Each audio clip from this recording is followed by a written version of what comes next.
cold but determined. Teachers in Aberdeen were doing their best to keep spirits high on the picket line this morning. It was a scene replicated in Inverness, Dundee and across the country. The latest strike action closing almost every primary school in Scotland. Given the cost of living crisis that we're all facing now, our pay claim is quite justified and quite well reasoned. The fact that the Scottish Government have stalled as they have is actually really disappointing to us and our members are incredibly angry.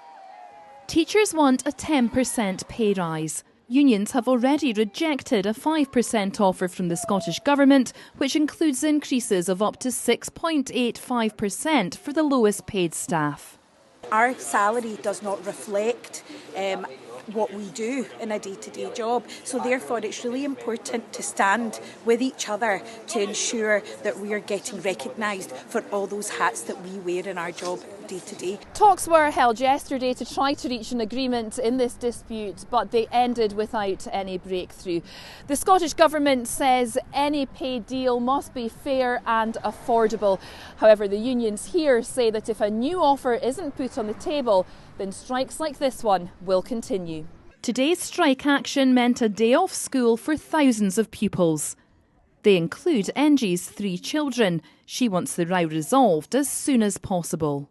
It's not easy on anybody's part, especially the parents, because if you work every day, if you go to work, you would need help. The teachers play a very significant role in the community, in the society. So they're like one of the strongest part that we've got. So I'm hoping that the Scottish Government, we can plead with the Scottish Government to keep them happy or vice versa so we can get on going, But I don't think it's easy on any side. The current impasse led to heated exchanges in Parliament today.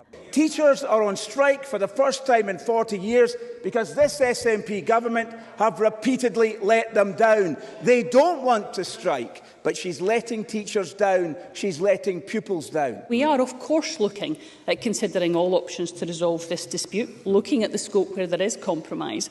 But I would come back to the fact, as I've stated to trade union colleagues on a number of occasions, the Scottish Government has a fixed budget. It is already allocated for this year and it has been eroded by inflation. Tomorrow, virtually all secondary schools will be closed as further strike action is also scheduled for next week, with teachers in 2 local authorities due to walk out each day over 16 days. It's hoped the dispute can be resolved before then, but it appears clear that at this stage both sides are still some distance apart. Louise Hosey, STV News.